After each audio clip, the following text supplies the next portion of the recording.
A nice, gritty performance by those USC Trojans as we host the Notre Dame Fighting Irish in LA Coliseum, and we beat them by a score of 38-27. So, with that being said, this is the first time since 2016 that we have beaten UCLA and Notre Dame in the same season. Now we have both the Victory Bell and the Jewish Shillelagh on the campus of USC. This is also the first time since 2008 that we have beaten our four biggest Pac-12 rivals in the same season. We beat Stanford, we beat Cal, we beat UCLA, and now we beat Notre Dame. It's crazy it's been that long, man. Like I said, the other guy that was coaching this team before Lincoln Riley, he's a war criminal. And I'm never going to mention his name again, like I said in an earlier video. But let's talk about this game, man. USC came out of the locker room on fire. Lincoln Riley was opening that playbook very, very early. We got some nice end-around plays, the dip plays to the tight end, and he jumped over a Notre Dame defender. I forgot, he's like 6'5" with just over 230. And he's from Texas. I forgot he's from Texas. But that was great, man. I'm loving this offense. The fact that we're utilizing tight ends, something that we rarely ever did under the other guy that's down there at Georgia Southern. But anyway, man. So we once again retrieved the Jewish Shillelagh and the Victory Bell both in the same season. And hopefully this will be routine. Like I said before, the future's bright for USC now that Lincoln Riley is our head coach. But there's some things that still concern me as we get ready to take on the Utah Utes on Friday for that Pac-12 title down there in the Black Star in Las Vegas. So the game kicks off and we get the ball first. Our offense is on fire. Like I said earlier, the dip pass to the tight end, that was a great play call. The end around of Jordan Addison, another excellent play call. And then we end the drive with a touchdown pass to Taj Washington, the Memphis transfer wide receiver, where Caleb Williams had to do some pocket awareness in order to find him open first.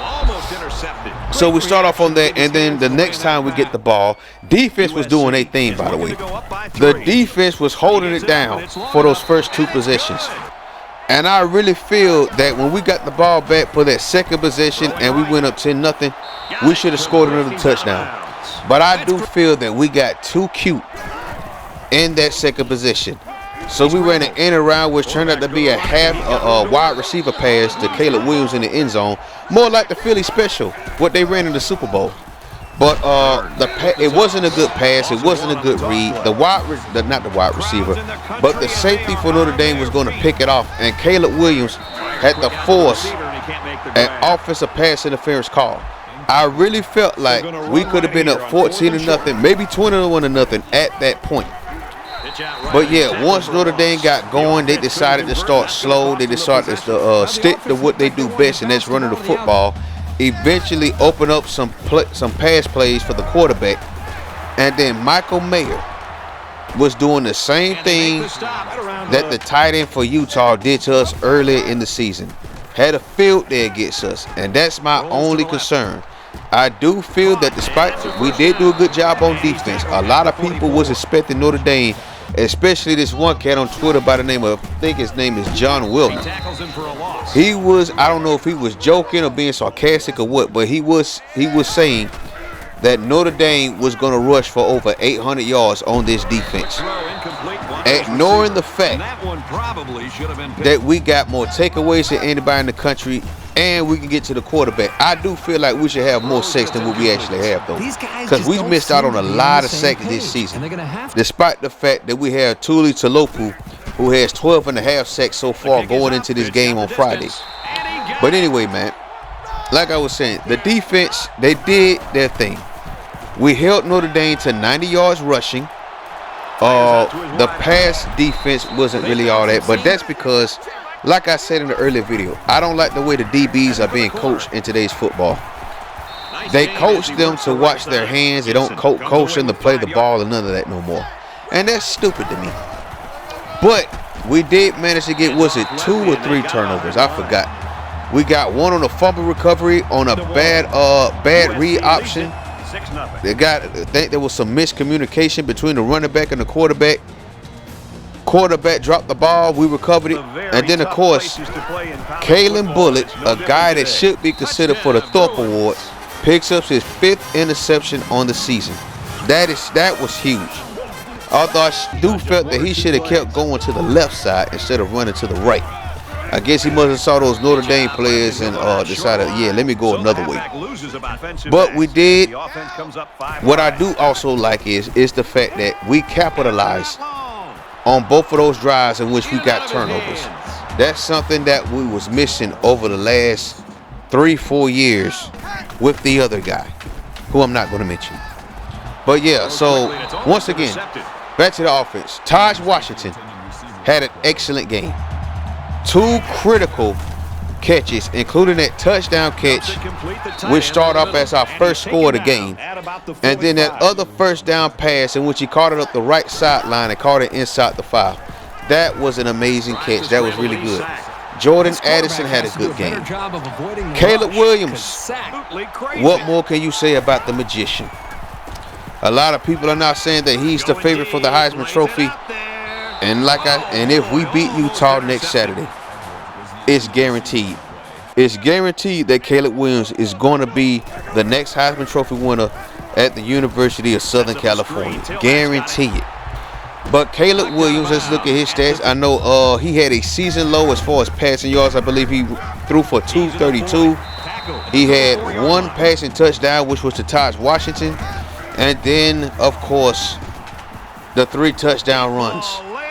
Man, just unbelievable. A hat trick of touchdowns.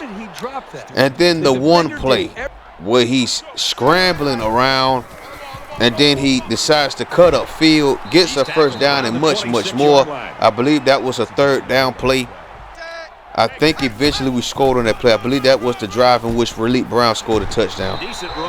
So, yeah, man, like, another guy that I want to continue to give props to is Austin Jones, man. Austin Jones, when Travis Dye went down, a lot of USC fans were very concerned about who was going to carry the load. And once again, I really had faith in the running backs that we have now. Austin Jones had a career high, I believe it was, what was it, a career high, season high? Had over 150 yards rushing, no touchdowns, even though I do feel like he got robbed of a touchdown on that second drive in which he tried to get cute with that Philly special play. But anyway, that don't matter now. We did win the game. But I do feel that Austin Jones is the motor that's going to keep the run game going. Darwin Barlow, I believe, should get some more reps. Hopefully we'll see more of him as we get set to take on Utah, because we're going to need everybody to beat that team. As you know, we lost to them by 1 point early in the season. But this time, we got to play our best football. We got to play physical football. That is what I love the most about us going up against Notre Dame. Lincoln Riley said in the press conference that he was talking about how he was sick and tired of everybody in the sports media saying that Notre Dame was going to run all over this defense. And we proved them wrong. We actually helped them to under 100 yards rushing.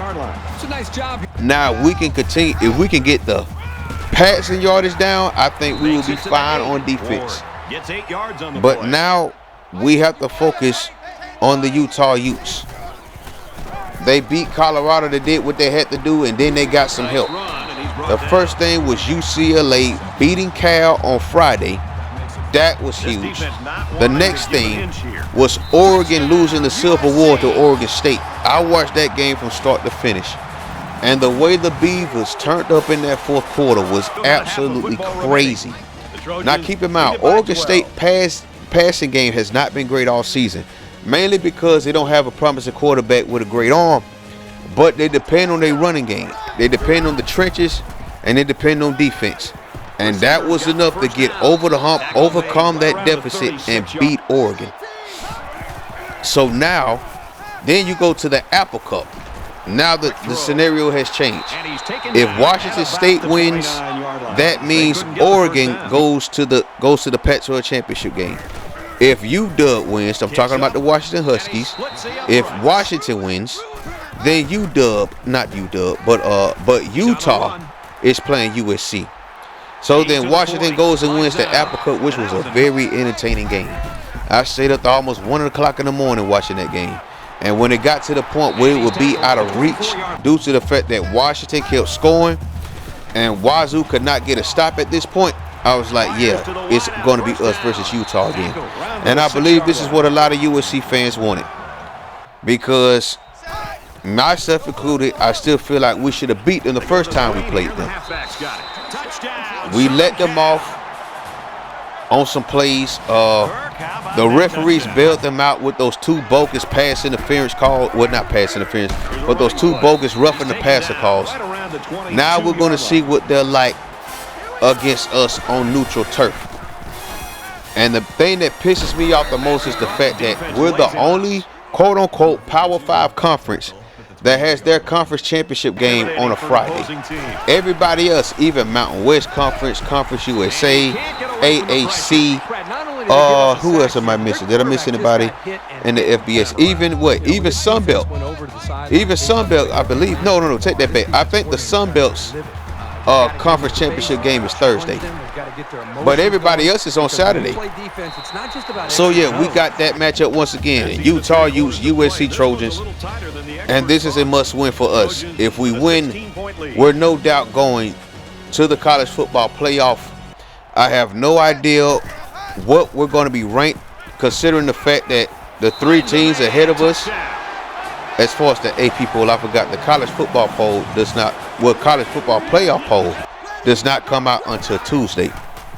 But I'm assuming we're going to be in that top 4 now. I don't know, man. So let's see what's going on around the college football world. Have you heard about the new hires over the last few days?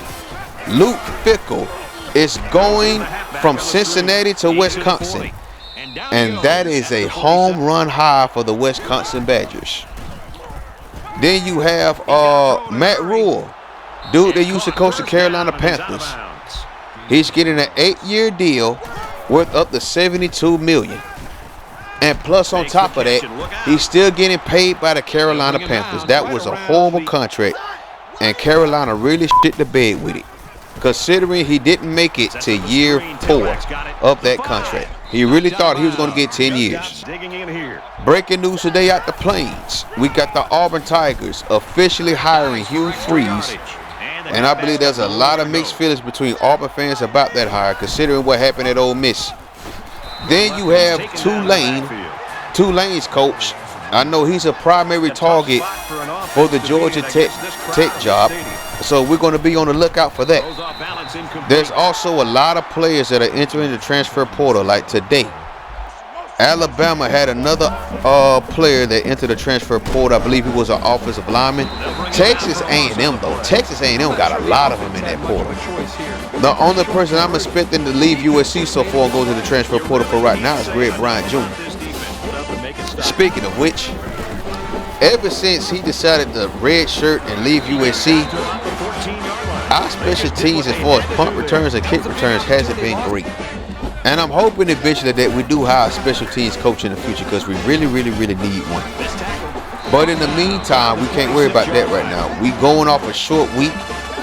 We have to get ready for Utah, and I'm pretty sure that he's going to be preaching the same thing in the trenches that he did against Notre Dame. We have to be physical up front, because if you watch the start of the game and throughout most of the second quarter, our offensive line was getting beat up, man. Like, I know 79 had a couple of holding penalties and stuff like that for USC, but we have to fix all that. We got to clean all that up, because if we're talking about beating Utah, we have to be on alert. We have to be not only physical, but we got to make sure we execute to damn near perfection.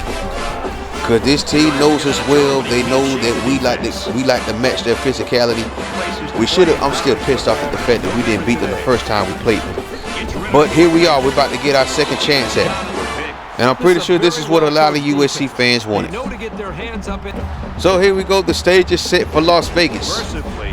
We're taking on the Utah Utes. out there at the Black Star, Allegiant Stadium, home of the Las Vegas Raiders.